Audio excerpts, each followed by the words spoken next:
জামাত বলছে যে আমরা আসলে নির্বাচনের সুষ্ঠু পরিবেশ চাই, নির্বাচন পেছানো আমাদের আসলে টার্গেট নয়। এখন পর্যন্ত আপনি যে বললেন যে কিছু কিছু জায়গায় ক্ষমতার আসলে সেই দাপটটুকু আমরা দেখতে পাচ্ছি।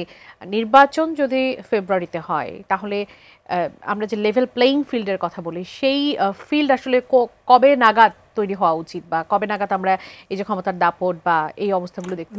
এইটা জানি একটা অনেক বড় প্রশ্ন, আর এই প্রশ্নের উত্তর দেওয়া আমার কোনো কোনো সময় একটু বিব্রতকর মনে হয়। কীরকম, ধরেন আমরা 15 বছর বিএনপি সহযোগিতা আন্দোলন করেছি। এই আন্দোলন চলতে চলতে আমরা সংস্কারের কর্মসূচি করেছি।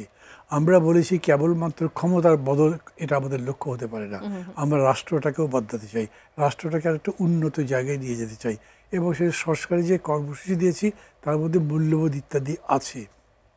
এখন স্বৈরতন্ত্র পতিত হয়েছে, ফ্যাসিবাদ নেই, ওই দল নেই, সেই জোট নাই।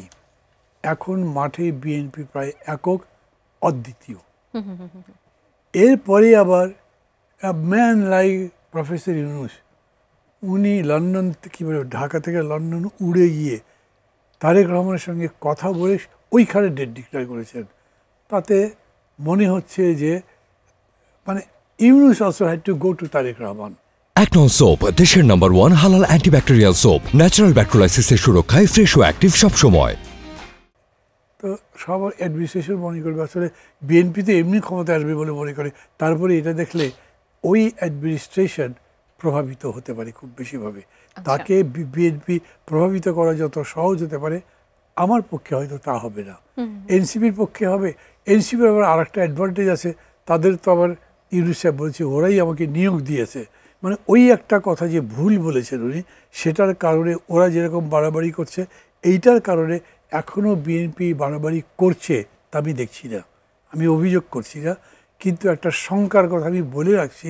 পুলিশগুলো কি করবে, দেখবে যে বিএনপির লোক একটা ভুল করেছে, এত বড় দল, মানে তার গ্রাউন্ড লেভেলে তৃণমূল পর্যন্ত অনেক কিছু উল্টোপাল্টা। আপনি বিএনপির কথা বললেন, এনসিপির কথা বললেন, আমরা কিন্তু শুনি যে জামাতেরও অনেক লোক হাই অফিসিয়ালস পদে বসেছে, তারাও বিভিন্নভাবে আছে, তারাও তো একটা। আচ্ছা ঠিক আছে, বলবেন সেটা আপনি, অসুবিধা নেই। মানে দৃশ্য তো যেটা দেখছি আমরা, আমি সেই কথা বললাম। ধরেন উনি যেটা বললেন এটা ঠিক, জামাত সম্পর্কে এরকম কিছু কিছু অভিযোগ আছে, কিন্তু আমি এটাকে মুখ্য করছি না।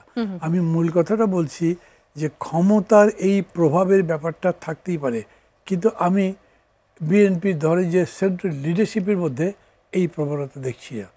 যেমন ধরেন এইখানে প্রেজেন্ট ফিজিক্যালি মির্জা ফখরুল ইসলাম আলমগীর খুবই সজ্জন বলে পরিচিত, তার ব্যানার্স, তার ব্যবহার, তার আচরণ, উচ্চারণে আওয়ামী লীগের লোকও তখন বলতো ও একটা ভদ্রলোক, ও কি পার্টি চালাবে, এইসব বলতো।